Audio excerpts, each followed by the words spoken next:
Si tu te demandes tout ce que c'est, ces petits signes OK, ces petites vagues et ces petites croix, c'est ce qui va et qui va pas. Alors là, je crois que c'est le moment de te faire un tuto pour essayer de faire des sièges de soupape et des soupapes étanches sur une culasse qui a plus de 25 ans.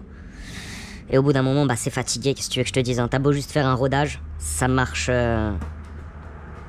ça marchouille. Genre avec la pâte à rôder, si tu fais qu'un petit coup de pâte à rôder sur des trucs aussi vieux, bah ça va vite fait en fait. Bah vas-y, on va sauter ces deux soupapes là que je te montre. Tout ça c'est fait, il ne reste plus que ces merdes là. Les croix c'est pour celles qui puent vraiment. Et celles qui puent vraiment, bah tu verras. Enfin non, tu verras pas, parce que je vais pas la faire. Je vais faire ces deux là. Je te montrerai peut-être un petit extrait pour celles qui puent vraiment, pour que tu comprennes. Bref, démontage. Alors là t'as le l'outil à soupape Wish 10 balles. Et là t'as le super outil à soupape 150 balles. Mais lui il est mieux. Enfin je le préfère, je sais pas, va comprendre. Oh putain, c'était laquelle que je devais faire? Ouais c'est ça. Vas-y, on va dégager tout ça en deux. Là tu prends l'autolouvish et tout louvish. Tu louvish de manière correcte. Ouais là on va être pas mal. Tu chopes les demi-lunes. Allez dégagez les filles. Allez ta sœur. Voilà, coquine. Et tu déviches. Parce que tu sais quoi, avec cet outil de merde à 10 €, bah je vais plus vite qu'avec lui. Lui c'est censé aller vite, mais tu forces comme un porc pour à chaque fois là, repousser tes ressorts. Et bah c'est pas ouf. Comparé que là je force up, ça va vite, 1, 2, 2. Là forcément c'est la baise, faut que je retourne la culasse. Sinon ça le fait pas. USB. Et là tu te dis qu'est-ce qui branle le jeune. Pas sur le plan de joint s'il te plaît. Voilà. C'est autour de la copine maintenant.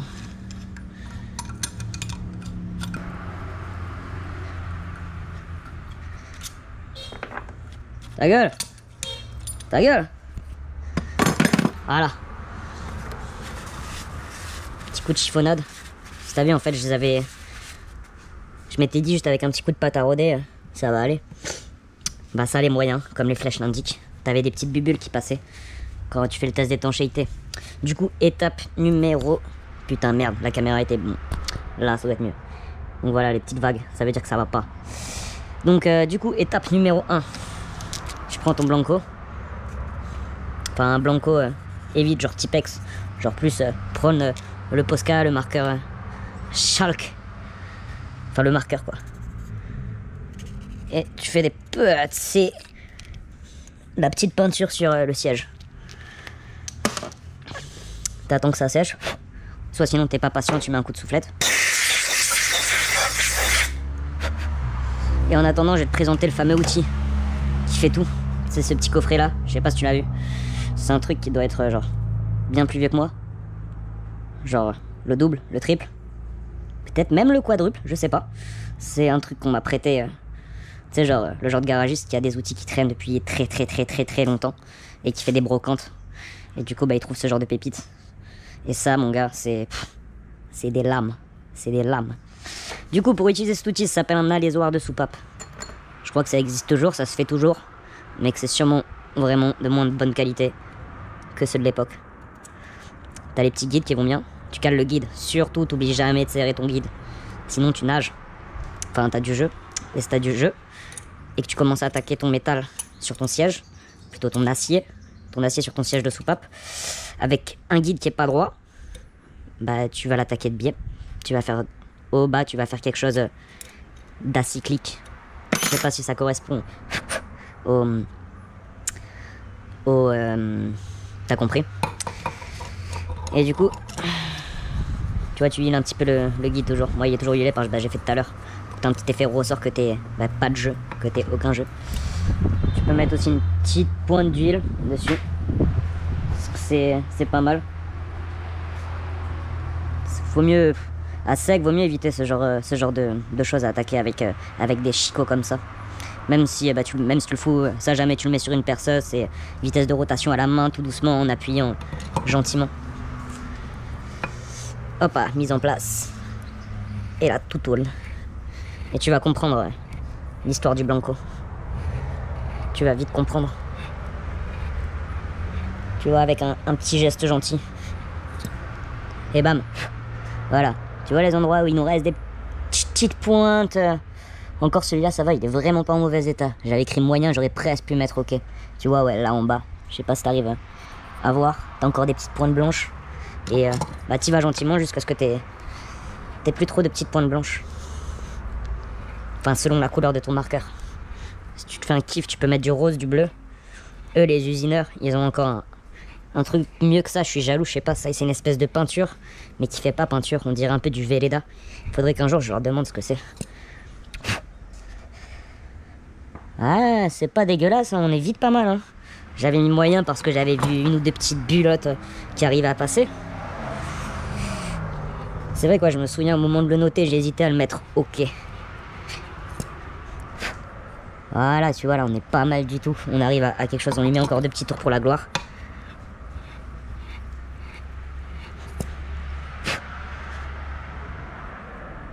Ouais, deux petits tours de plus. Parce qu'on se sent un peu plus que glorieux aujourd'hui. Enfin, je me sentirais glorieux une fois que ce bâtard il démarrera surtout.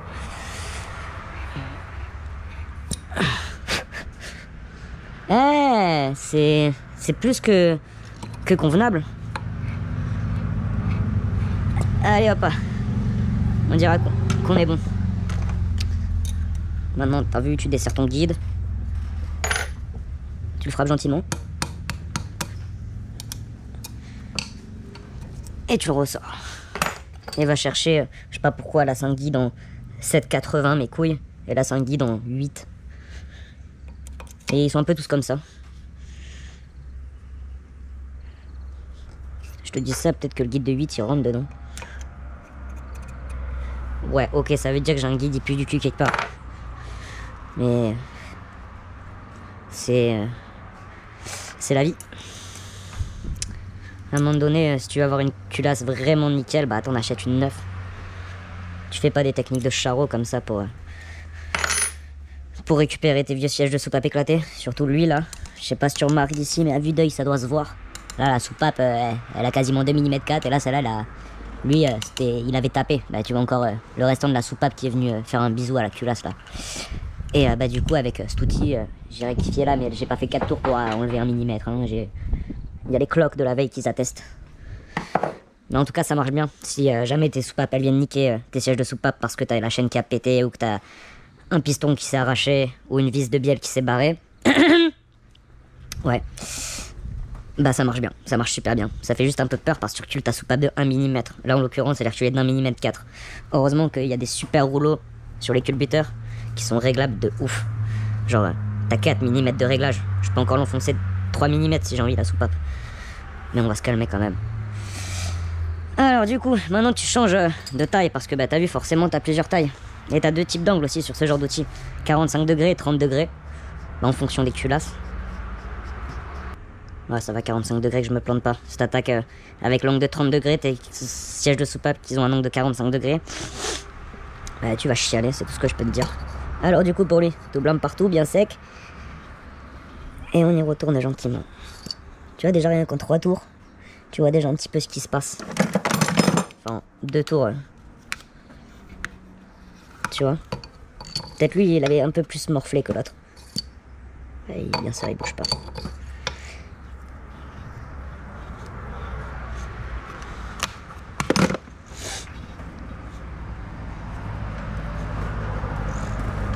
Tu vois là, le petit schrap que ça t'enlève.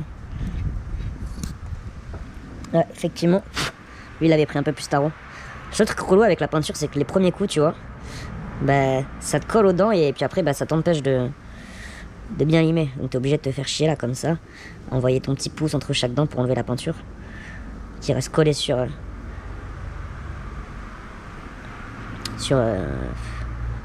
bah, les lames. On va appeler ça comme ça.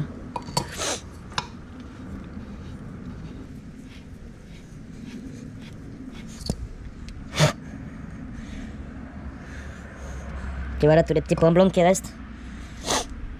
Celle-là elle pied beaucoup plus du cul que celle-là.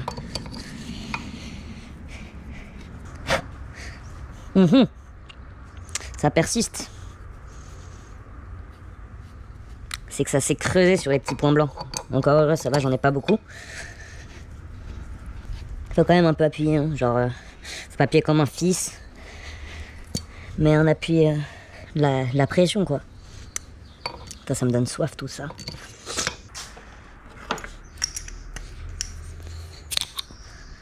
Avec une clé d'huile, ça marche. Qui l'eût cru? Parce que je vais pas te mentir, j'en ai déjà eu plein le cul avec celle-là que j'ai dû en 20 mm. Sans mentir, j'ai dû passer 3 jours. Oh ouais. Des fois, à force de le faire, j'ai capté que le secret, c'était une vitesse de rotation très très lente. Genre c'est là où ça schrappe le plus, j'ai l'impression. C'est une impression après, mais...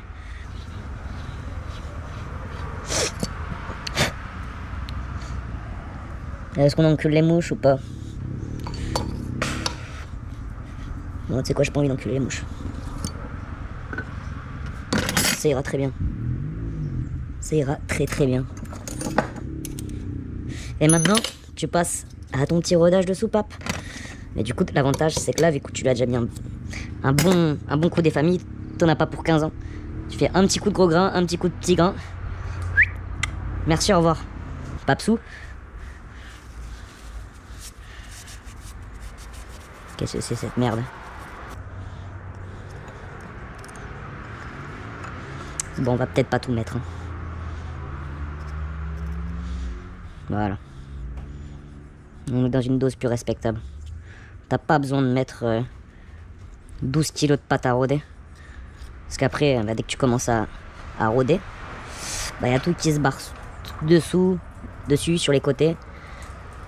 Encore plus dans ce cas-là, parce qu'on a déjà bien alésé le siège.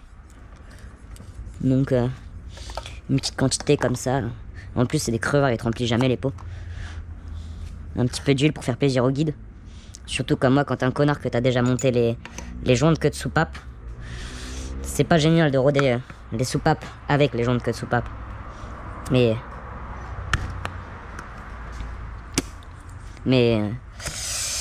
vu que je les ai déjà montés, bah si je les démonte, je les encule. Hein.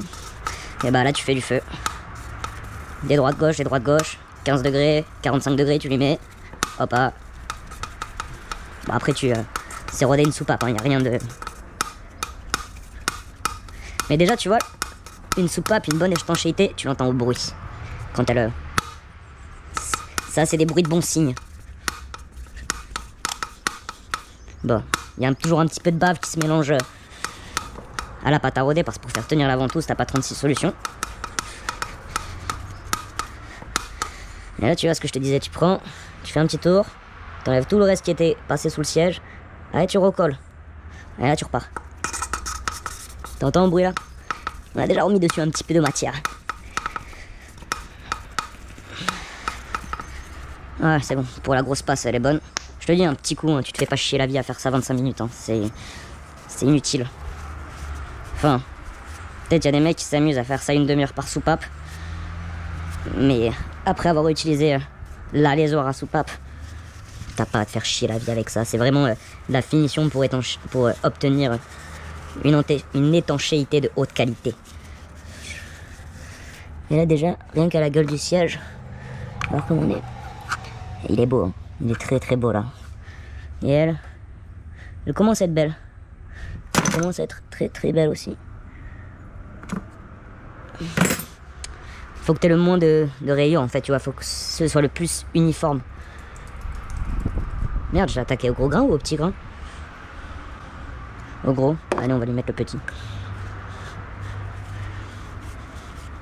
En vrai, gros grain, peut-être même pas obligé après avoir après avoir utilisé l'alésoir. Je fais quand même les deux passes parce que moi j'ai toujours rodé mes soupapes comme ça, mais je me demande si avec une fois que tu as un petit peu raboté tes sièges, est-ce que tu as vraiment besoin de faire une passe au gros grain. Chiap. Bref, tout ce qu'on cherche, c'est l'étanchéité. Petite pointe d'huile toujours. Hoppa.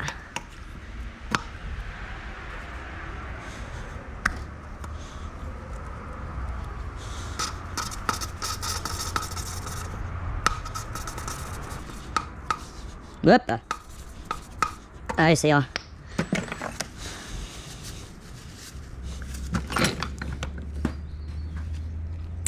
Botifoul.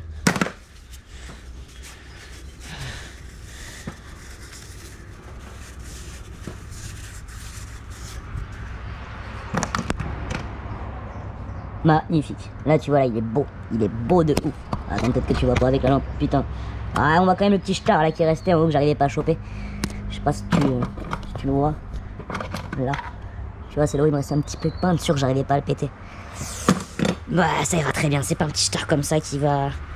On a peut-être une petite bubule, mais bon. De toute façon, la mécanique, c'est pas une science exacte. Hein. Voilà. Allez, je fais celle-là et test d'étanchéité après. Je te remonte quand même au cas où si j'avais mal filmé. Du coup, la soufflette, tu vois, en plein sur la soupape. Genre, il n'y a pas de... Tu vois, là, je suis collé au siège. Et là, pareil, mais là... Et bizarrement, c'était l'endroit où il restait les taches. J'aurais peut-être dû un peu plus forcer sur celle-là. Mais bon, on s'en bat les couilles, hein. Ça ira très bien. Quasiment neuf. Voilà. Maintenant, t'as appris à rectifier des sièges de soupape vieux de 25 ans et leur faire une étanchéité parfaite. Si jamais un beau jour, t'as envie de turbaliser ton moteur. J'ai pas dit que c'était ce que j'allais faire. T'as vu, c'est enlevé. Mais c'est toujours préférable d'avoir des soupapes bien étanches. Parce que quand tu te fais chier à faire tout le reste, les segments, le bloc, nickel, et que le reste de ta culasse il va pas. Bref, tuto fini. Et j'espère que maintenant tes soupapes elles seront étanches à l'avenir. Et que toi aussi t'arrives à te trouver un poste qui a des outils comme ça. Parce que je sais pas combien ça vaut cette merde. Mais à retrouver et à acheter ça doit pas être donné. Allez, il m'en reste plus que 4. Et elle sera étanche comme une piscine faite aussitôt un mois de février. Ciao.